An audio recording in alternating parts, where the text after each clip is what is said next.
So I'm in a 911. It's not just any 911. It's arguably one of the most significant 911s ever. I mean, certainly since they switched from air cooling to water cooling in the 996. Because I'm in the new GTS, which is a hybrid. All right, now you're freaking out. Don't freak out. This is not a hybrid that's about efficiency.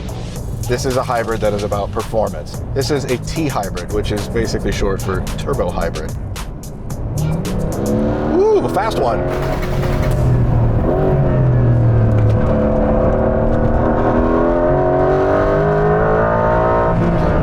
The brakes are so good in this car, so stable. Oh, there's that power, there's the boost. That electric, wow, wow. And trail the brakes in. This is such a stable car. On the curb. Oh, beautiful.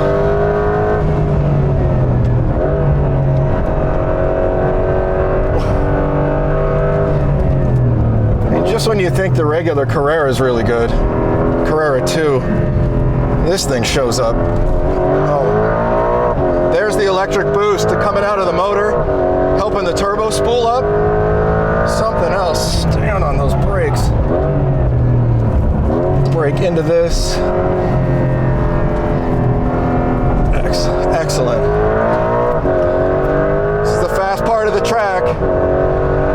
Tons of grip.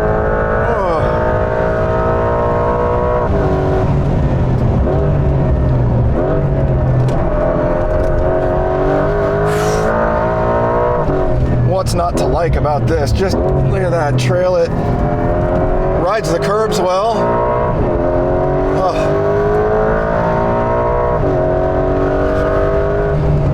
Turbo, that electric boost at like 140 kilometers an hour is no joke. You can feel it. Feel it there. You feel it everywhere in this car. This is a system.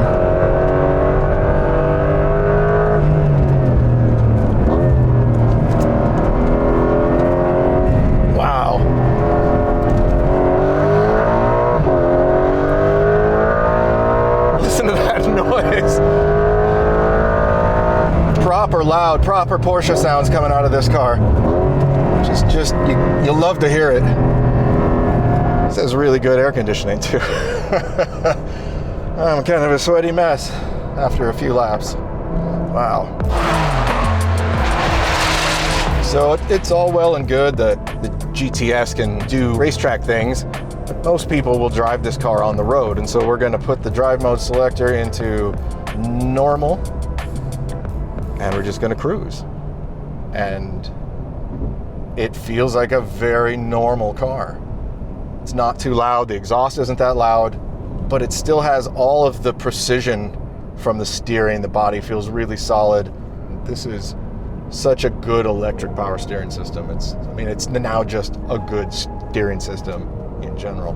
Kudos to Porsche for chipping away at that through the years, because this is now excellent. It's excellent. How does it all work? What's the system layout and what are its capabilities? I can't talk and drive that well, so now would probably be a great time to throw to some voiceover with some really nice graphics and animations. A hybrid system utilizes a 400 volt, 1.9 kilowatt hour battery that can route power to an electric motor embedded in the transmission, as well as an electric motor mounted on the engine's single turbocharger. The motor in the transmission is capable of delivering as much as 53 horsepower and 110 pound-feet of torque instantaneously, while the motor on the turbo serves to spin up the turbocharger, effectively eliminating turbo lag. Both of these motors serve to make the T-hybrid powertrain in the GTS immensely responsive. But these motors aren't all take and no give. Both have the ability to regenerate power, either simultaneously or independently of one another. It's complex but compact, and the whole system contributes to an overall weight increase of only 103 pounds over the old GTS.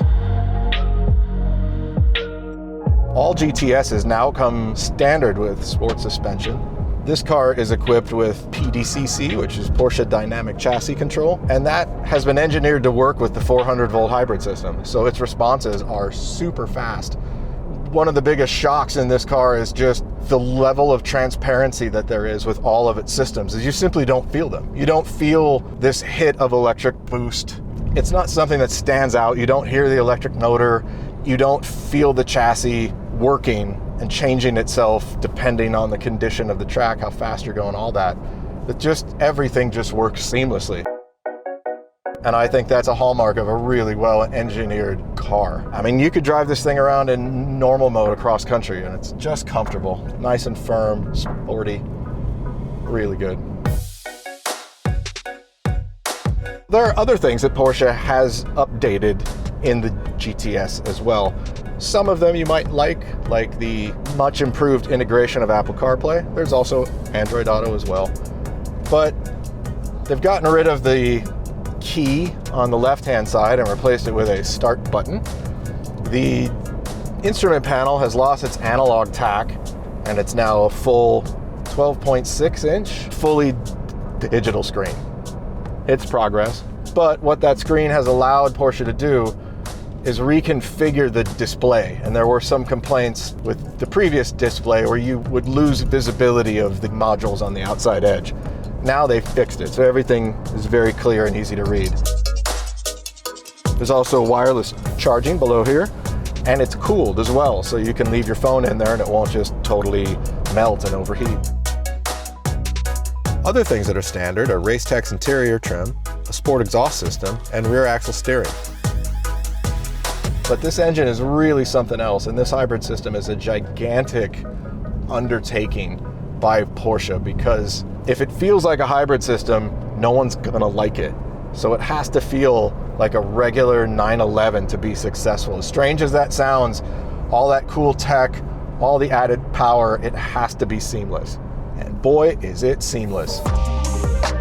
For years, the GTS has been the sweet spot of the 911 range in terms of both equipment and performance. The addition of the T-Hybrid powertrain puts the GTS at the tip of Porsche's technological spear and allows us to watch the evolution and the survival of the 911 in real time. The fact that it's so fast, so responsive, and so good to drive, that's just icing on the cake.